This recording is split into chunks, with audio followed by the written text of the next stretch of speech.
নমস্কার, আমি রিয়ার রচনায় আপনাদের সাদরে আমন্ত্রণ জানাই। আজ সরস্বতী পুজো। এখানে এই কলোনিতে প্রতি বছর সরস্বতী পুজো হয়।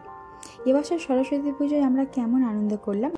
মায়ের মূর্তি আগের দিনই চলে এসেছে, আর এখানে পুজোর প্রস্তুতি একদম তুঙ্গে। দেখুন, আসলে আমি এসেছি পুজোর জন্য একটু ফুল তুলতে। ওই দেখুন দূরে ওখানে যে ফুল গাছগুলো রয়েছে, এখান থেকেই আমি অল্প আমার বাড়ির জন্য কিছু ফুল তুলি। বাড়ির পুজো শেষ করে আমি এবার তৈরি হয়ে নিয়েছি। দেখুন, আমি এই লাল সাদা শাড়িটা পরেছি। এবারে আমরা সবাই মিলে যাব পুজো মণ্ডপে, যেখানে পুজো হচ্ছে। কিয়া আর হিমাংশুও লাল সাদার কম্বিনেশনই পড়েছে, ওর বাবার কাছে গিয়েছে। আর এবার আমরা একসাথে সবাই মিলে যেখানে পুজো হচ্ছে সেখানে চলে যাব। আমরা এখন পুজো মণ্ডপে চলে এসেছি। দেখুন, পুজো এখানে অলরেডি শুরু হয়ে গিয়েছে। আসলে কি হয়েছে, বাড়ির পুজো দিতে গিয়ে আমাদেরই এখানে আসতে একটু দেরি হয়ে গিয়েছে। যাই হোক না কেন, বাচ্চাদেরকে এক জায়গায় চুপ করিয়ে বসিয়ে রাখার ক্ষমতা কারও নেই। ওরা নিজেদের মতো ঘুরবে ফিরবে খেলবে, এটাতেই ওরা খুব আনন্দ পায়। মায়ের মুখখানি একবার দেখুন তো, মনে হচ্ছে না যেন মা এখানেই বিরাজমান রয়েছেন আমাদের সাথে। পুরোহিত মশাই এখানে আরতি করছেন। আরতি প্রায় করা হয়েই এসেছে। এবার উনি সবাইকে মায়ের আরতি দিচ্ছেন। এবার হোমের প্রস্তুতি চলছে। হোমের জন্য অনেক কিছুই আহুতি দেয়া যেতে পারে। এখানে বেলপাতার সাথে ঘি দিয়ে আহুতিগুলো দেয়া হচ্ছে। উলুধ্বনি ও শঙ্খধ্বনির সাথে খুবই ভালো লাগছিল সময়টা।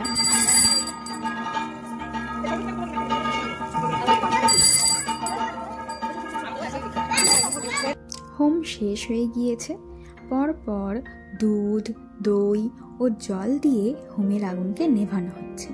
এবার এই হোমের কাঠ কয়লা দিয়ে তার সাথে ঘি মাখিয়ে একটা প্রলেপ তৈরি করে আমাদের কপালে দেয়া হয় ফোঁটা হিসাবে। আজ কলোনির এই বাচ্চাটার হাতে খড়ি হবে। ও ওর জীবনের একটা নতুন অধ্যায় শুরু করতে চলেছে। তার জন্য ও মা সরস্বতীর কাছে আশীর্বাদ নিতে এসেছে। এতদিন ও যে ভাষাগুলো নিজের মুখে বলতে পারত, আজ থেকে ও সেগুলো নিজের হাতে লিখতে পারবে। কিয়া ও অমরেন্দ্র দুজনে মিলে মা সরস্বতীর সামনে বসে খেলা করে নিজেদের মতো একটু সময় কাটিয়ে নিচ্ছে। আর এই যে প্রলেপটা ফোঁটা দেওয়া হচ্ছে প্রত্যেকের কপালে।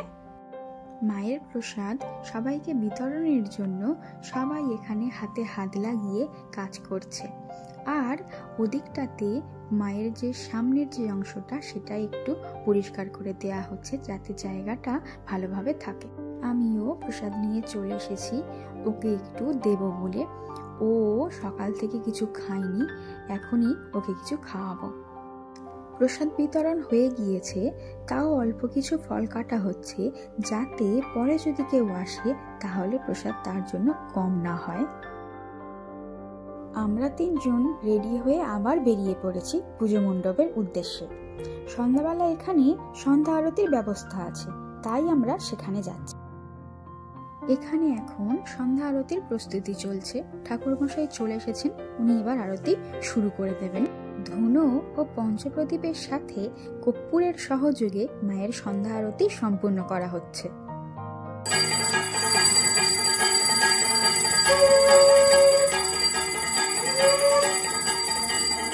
কাল প্রতিমা নিরঞ্জন করা হবে। পুরোহিত মশাই কালকে আসতে পারবেন না বলে উনি কালকেকার পুজোটা আজই করে দিয়ে যাচ্ছেন, যাতে কালকের প্রতিমা নিরঞ্জনের সময় কোনো অসুবিধা না হয়।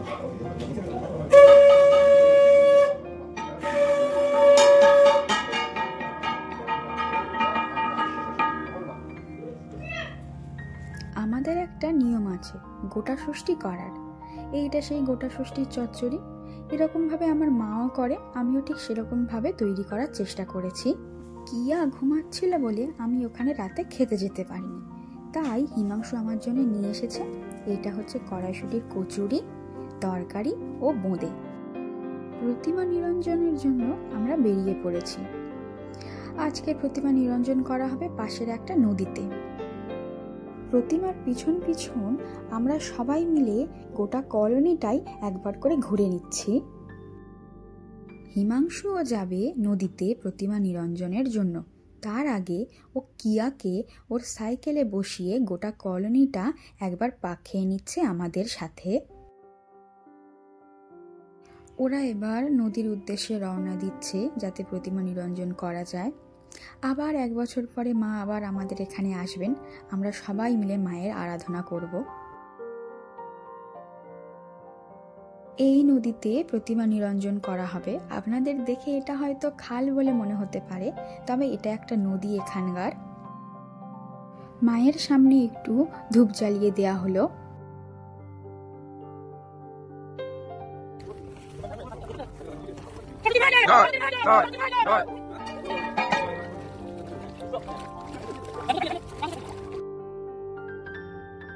আজ এই ভিডিওটি এখানেই শেষ করছি।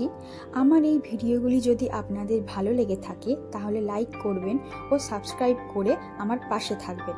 আপনারা সুস্থ থাকবেন, সুরক্ষিত থাকবেন। নমস্কার।